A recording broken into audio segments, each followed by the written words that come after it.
I'm a great storyteller.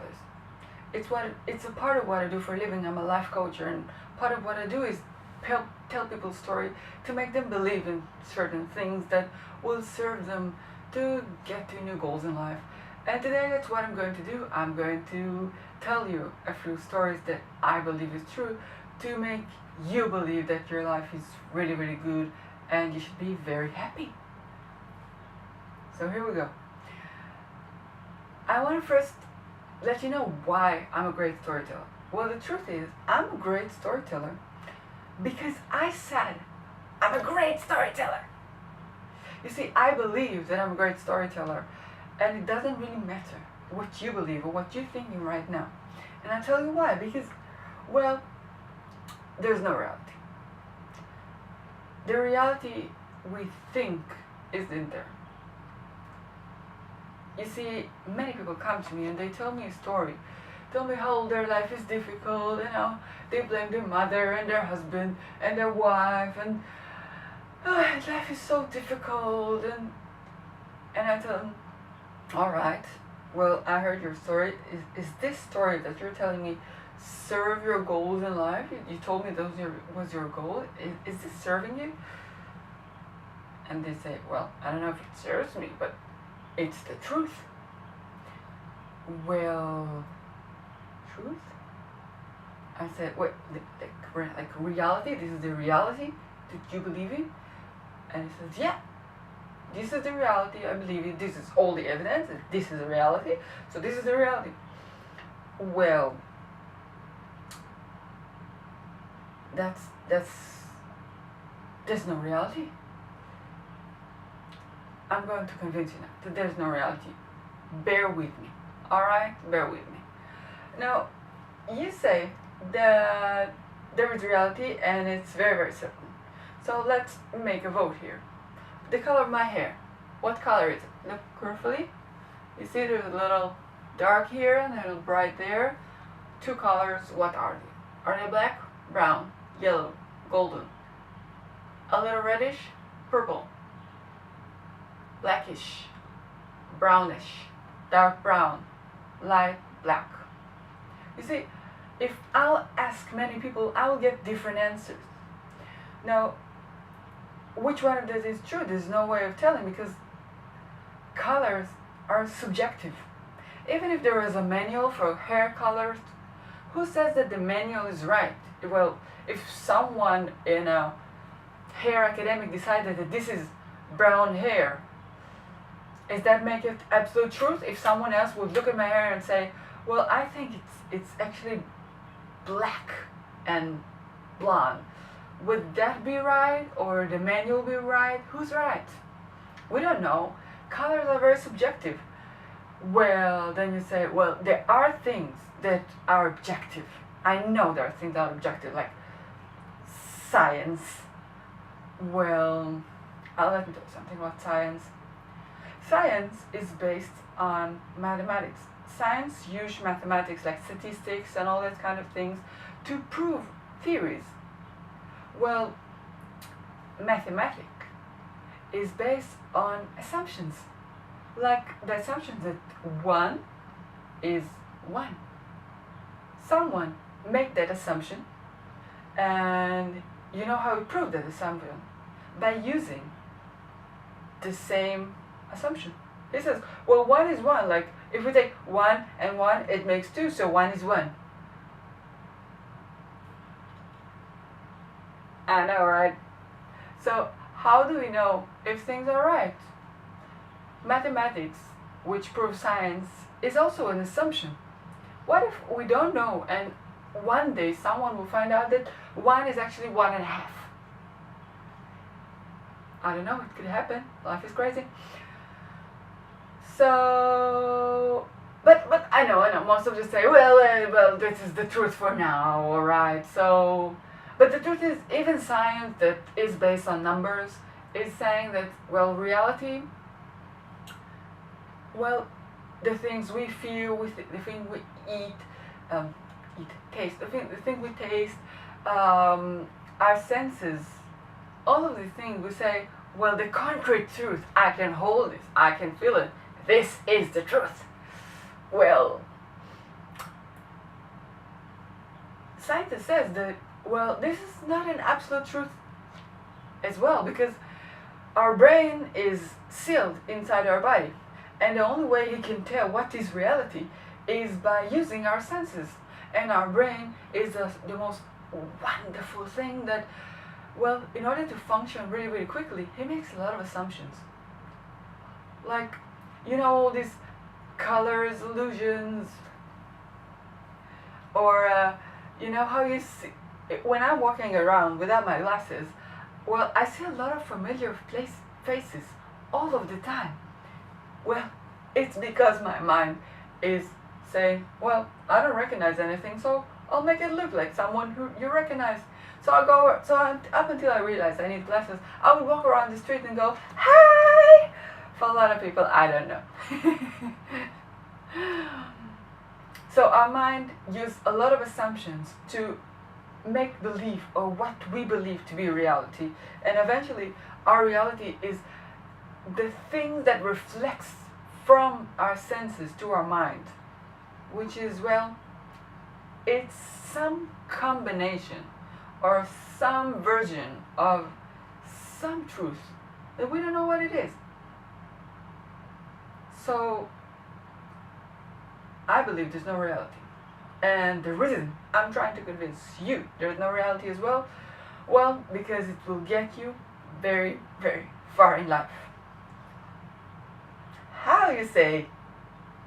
Alright, how is it going to get you far in life? Well, if there's no reality, and all reality is just something that I believe in, then how about I choose the belief that will serve me in being a happy person? I want to be happy. It's fun.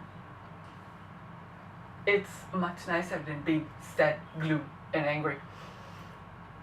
So, what if, whenever I feel that reality is not fun, I would sit down and think, well, what is the idea that will most serve me? And I will give you a story to make an example. One day I was driving in my car, and it was around evening. I was coming back from the gym after a long day, and right behind me there was this big SUV driving, and he keeps signaling me with the light, and all I could think was, my God, what's wrong with him? Why is he signaling with his light? I looked at my speedometer and I said, well, I'm driving. This is a city. I'm driving at the right speed. I'm not driving too fast, not too slow. It's okay. Why is he signaling me?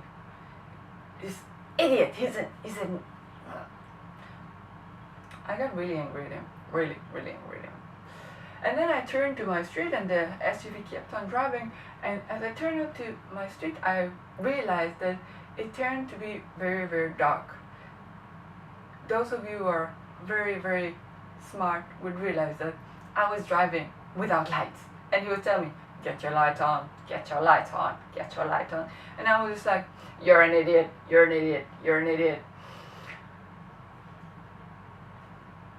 One thought, what if he would signal me with the light? And I would think, what a kind, thoughtful person who think of me and want me to drive safely and get home and turn on the lights. And instead I thought, what an idiot who's stuck to my tail. He keeps pushing me to drive fast. He's an idiot.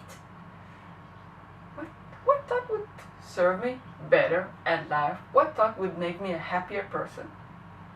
I know, right? Well, you gotta be thinking right now, well, who can make up like a really nice thought to everything? And here's the technique I'm going to sell to you to make it work. Whenever you can think of a really, really good scenario to make up for someone's idiotic behavior, all you have to do is put in the alien factor. Aliens, like the one who comes from the sky. Yeah, I know. whenever someone, like, let's say, do step on your toe, my basic instinct will be to say, "Idiot, watch where you're going. How can you not see me there? I'm standing right there. I'm a big person. Look at me. Why are you doing it to me?" But what if instead of it, I would say, well, I'm gonna put in the alien factor, which means that I'm gonna try to explain reality by adding an alien to the situation. It's very simple. What if instead of the old version of what I was thinking, I would think, oh, he stepped on my foot? It's probably the aliens made him do it. He's overtook by aliens. What a poor person, living with an alien inside of him. I must be very kind to him until the aliens would leave him. What if we do that? What if my mother-in-law would come to my house and say, well, why are you feeding the baby that? He would choke on it. And I'd say, it's a watermelon. You can't choke on a watermelon. Instead I would think, when she was a baby, alien took her and fed her lots of watermelon and then erased her memory about it. And now she's walking around the earth with a great fear of choking from watermelons. Immediately I would feel lots of compassion and grace for my mother-in-law. Would tell her, I know you're afraid. I will try to feed her less. I would watch her very carefully. I know. I'm doing my best to watch her. You see, the alien factor gives us someone to blame who is very, very far away and adds a little bit of humor to the situation. And then we can see how, well, not hysterically more amusing the situation is. And we can be a little bit happier about it. And I know, most of you don't believe in aliens, and the one who do believe in aliens find it offensive that I blame the aliens. But I think the aliens, if they exist or not, would be glad that they're making the world a better place just by letting us blame them. The last thought I want to leave you with is our obligation, and, well, I want to make you feel guilty whenever you're not feeling happy. I think you have to be happy. I think being happy is the best contribution you can do to the world. You see, when I'm, let's say, a very uncommon situation, woke up at 4 in the morning to be with the baby, and, with the stroller, jiggling the stroller, and making sure, go to sleep, and then my 2.5-year-old woke up and go, Mommy, I want daddy. And all of that happened, not today, or yesterday, or the day before that. I would remember that this is my obligation to be happy. You see, if I'm happy at that moment, and I'm not talking about like a Care Bear, I'm happy all the time. No, I am doing my best at the situation. I'm not going to be jolly, but I am going to do the work, the task. I believe that I can do it. I can be not happy, but in happiness, in the happiness version of it. Well, then I would do the work better. I would be good. If my husband would wake up and see that I'm doing my best, and remember that I'm doing my best, he's going to do his best. And my children will do their best. And each one of them, my husband will get to work, and at work, he will do his best. He will meet people and be nice to them, be kind to them. And then they will be nice and kind to more people. And that is the most easy, simple solution of how to make the world a very, very good and nice place if we just remember to do our best. And I'm gonna end with a story about happiness. My grandma is really, really small. She's meter וחצי. She's a meter and a half, almost. She survived the Holocaust. She survived Auschwitz. Her husband, who was the love of her life, passed at the age of 40, and she raised 2 daughters. And she survived a few wars in Israel. She had a lot of her past, and she is the most jolly person I've ever met. Yeah, I would call her during lunch. I would call my grandma and say, "Hi grandma, how are you?" And she would say, "Terrific. I'm eating a salad. It has cucumber in it and a tomato, and I put some lemon on it, and it's exquisite." And I would think to myself, the woman didn't even put salt, and she's jolly. What happened? When I was 14, I was really unhappy. I know, being 14, unhappy sounds weird. I know, but it was. And one day I talked to my grandma on the phone, and she said, and I told her, "Grandma, I'm not happy." And she says, "Well, being happy, it's not about the way you feel like happy or sad or jolly. It's about the decision. It's the way you look at the world. You can look at the world in a happiness state of being." Well, I told her, "Grandma, this is bullshit. If it was so easy, then everybody would just choose to be happy, and then everybody will be happy. But when I look around, none of them do. None of the adults I know do it.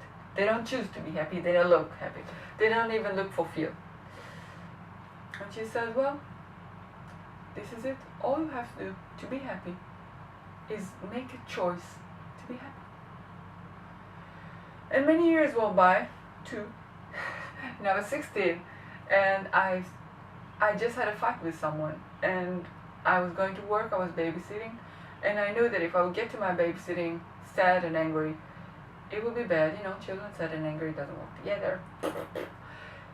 And I said, "Well, I gotta be happy now. I have to be happy now. I need to be happy now." And I remember walking up the stairs and thinking, well, if being happy is just a matter of decision, then I'm making this decision now.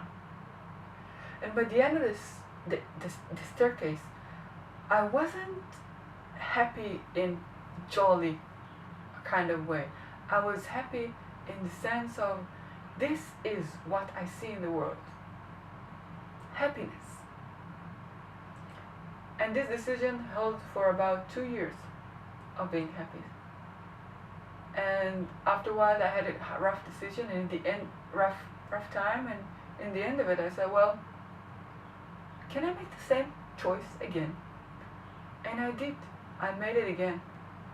And ever since I was 20, when I chose for the second time, I can honestly say that every year that goes by, I'm getting happier and happier. Because happiness, in a state of mind, as long as you practice it more, you find more and more ways to be happy. So whenever you're not happy, blame the aliens. Thank you.